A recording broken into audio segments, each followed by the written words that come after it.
All right, so this is kind of like a new video thing that I'm doing. I just figured there's a lot of people who ask me online and in person about how I like the Chameleon and how it works in compared to my old setup. And I think I want to kind of go over a bunch of stuff. I think the first thing I would go for is the looks. I mean, honestly, I like the remote of the mini Educator a lot more. I personally don't like the circular remotes. I love the pill-shaped Pro. It also has a lot more functions, and it's the same price if you have the distributor. This remote is honestly kind of cheap feeling. It's light. I do like how easy it is to use. It's just, you turn on the dials up here, and it's pretty light, I guess. The remote for me, I prefer the Pro. As for the remote or the receiver, I would probably say that if you care about like aesthetics and colors and stuff like that, this is an awesome option because you can get custom colors. Like I make my own collars and straps, so I can do whatever the heck I want with this. But like I like the mini Educator for going out and stuff like that. But if you're doing like public access and stuff and people will judge you, this thing sits really small on the dog. It's also really futuristic. Now, this is a different collar strap. So I made my own, and this is something that like I'm really proud to show off. Normally, it's these stupid $3 bungees that go on the dog. They don't fit well, in my opinion. I think they're garbage, and the fact that they can charge the price that they charge for this and give you a 30-cent bungee, I think is highway robbery, and it's just ridiculous. So as far as battery life goes, it's pretty similar, in my opinion. If you turn it off when you're done using it, you power it on and off. Same thing with this. You just use the magnetic. There's also a little thing on the keychain you can use, but you tap and tap. They both last pretty long. I would say that in my experience, the Chameleon lasts a little bit longer. I also have sensitive dogs, so I don't have to stim a very high level, and I feel like it will last a lot longer if I forget to turn it off like right away and stuff like that. As far as the actual remotes go, this one does not actually have a charger. You have to take off the back pad and put a battery in. I haven't ran out. I've had this for a couple months now, and I obviously don't know how long it's gonna last, but they say it lasts a long time, and it comes with replacement batteries. They're as big as like my nail. You just pop it in, it's easy. This thing, obviously, you just charge it, and it's pretty simple. So as far as like the remote and the battery life and stuff goes, I personally like the mini Educator just because of how easy it is to charge them. You plug these into a wall with like the little thing and it charges. Now for the Chameleon, you actually have to plug in these little things on this remote. The other ones have wireless charger where you basically just put it on top and it's a lot easier. But for the older ones, you have to actually manually charge it. So I would say if you have a newer model Chameleon, which I think they don't sell this one anymore, the older one is definitely a pain in the butt. But for the newer models, I think charging would be easier for these.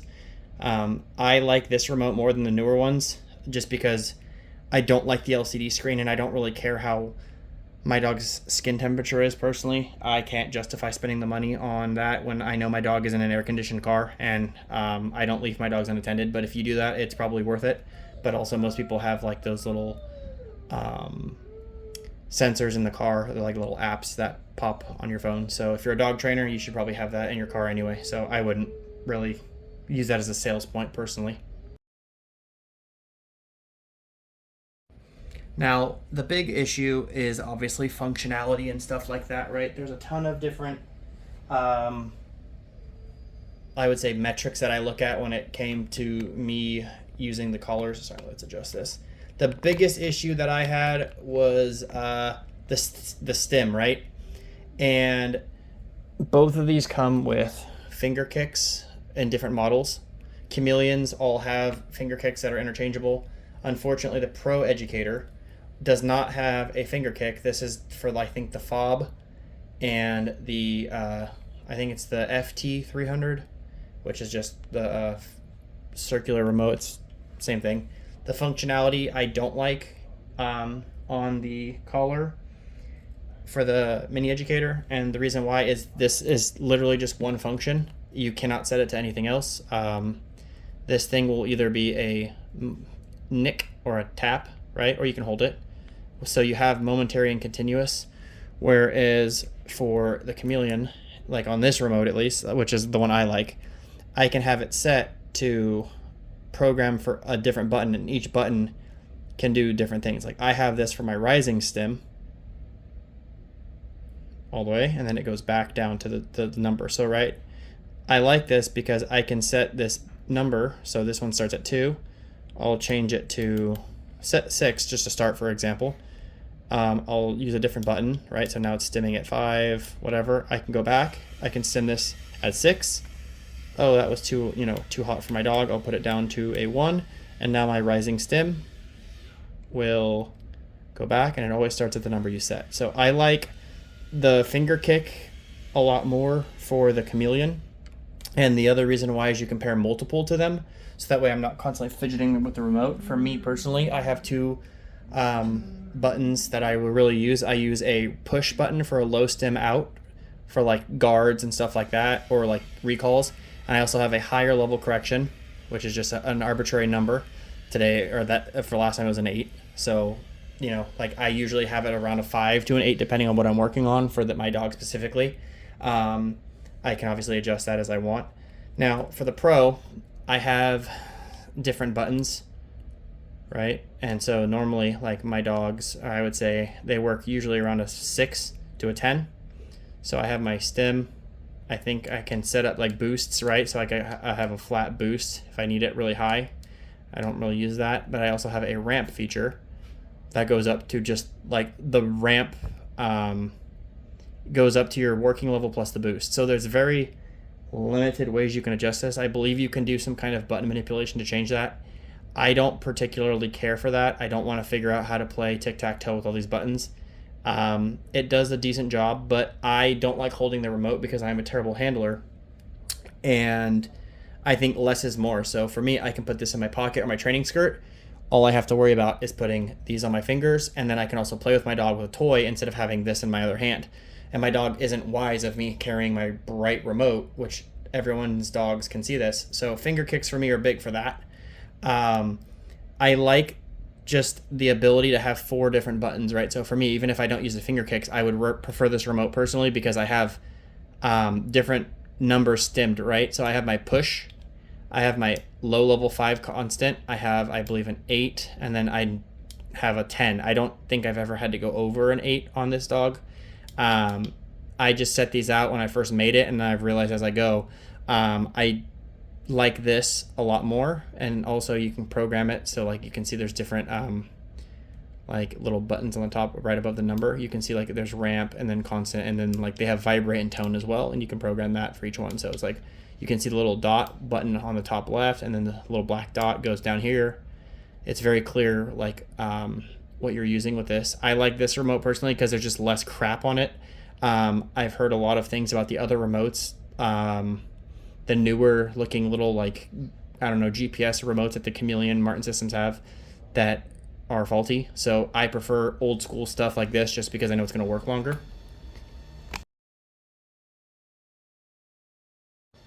As far as the stem goes, obviously each one goes to max volume or intensity. This one goes to 100 high all the way down to 0. This one goes up to 18. The Martin systems always, I think, is a lot hotter of a correction, right? So the stem is a different sensation too. I feel like as like with the e-collar, it's like tap, tap, tap, tap, tap, tap, tap, tap, tap, right? With the Martin, it's like this, it's a very fast stem. So like when I'm stemming myself, it's almost like it's a lot quicker of a stem. There's the intervals of the pulse is different, and I like it more. I don't think the dogs take it differently, but I think it's a more clear communication. I don't necessarily need a higher level stim for my dogs because realistically, working for like most of my dogs, they work around a 15 at highest on the mini.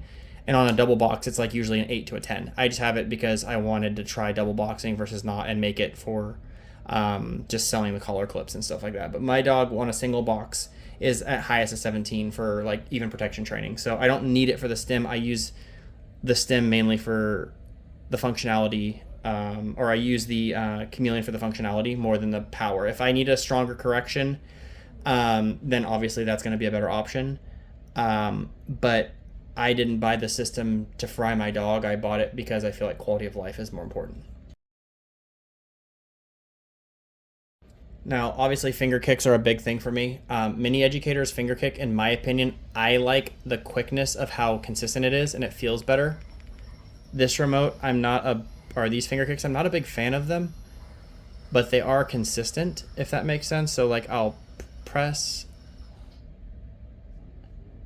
and it works fine. Pairing them both is pretty simple. It's just very similar about magnetic and swiping and stuff like that. There's a lot of YouTube videos.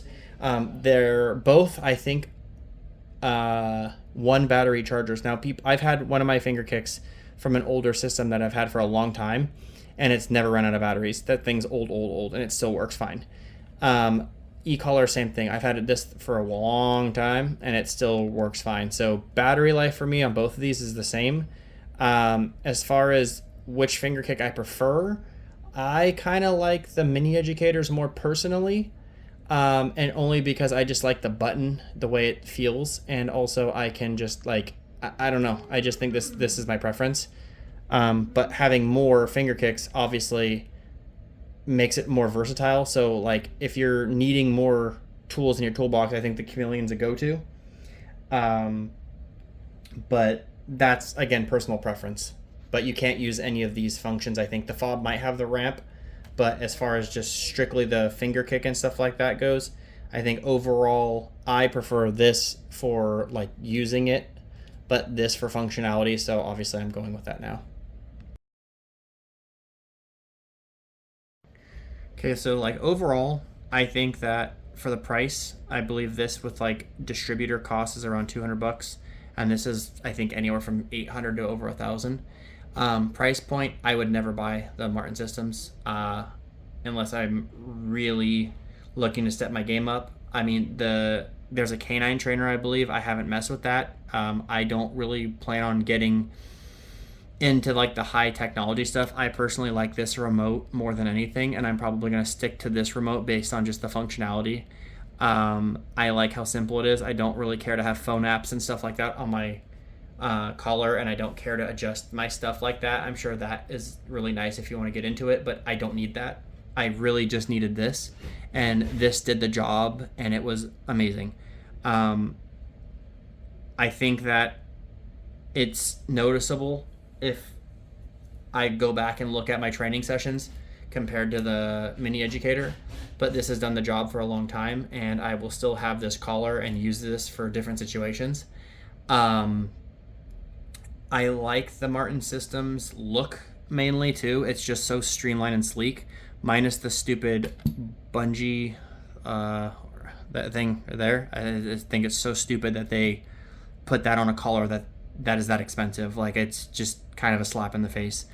It comes with a stupid suitcase, but you can't put a better elastic strap on. Is absolutely bullshit.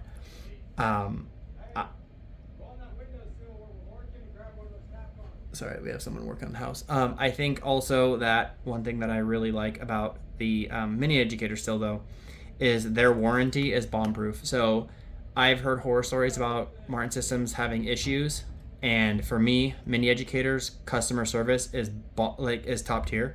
They send out replacements before you even send this to them. And so I would say if you have the money, go for a Martin Systems. Especially if you're looking for like finger kicks. I think this setup is hands down like the most amazing thing in the world for training. I don't need it for the corrections and like the power. If that's something I see a lot of police handlers want, like Martin Systems, because like they want a consistent out and stuff like that, which is great if you want to do that. I don't need it for that. I strictly did it because it looks nice and the finger kicks. So I personally will be buying another Martin Systems like this setup, exactly the same. I think I'll probably get the new Chameleon neck piece. This is a medium. I don't need a large. I think it's too big for most dogs. I would get a medium Chameleon with the PT 3000, and I'd probably get two finger kicks because I like having my two options for stim. But as far as like the price and stuff goes, I don't think it's worth it for 90% of the people. If you have the money, get it. But yeah, it's a good collar, and I definitely think if you need that extra, like just I don't know what you would say, like quality of life, I guess. The finger kicks are what it's at. So yeah.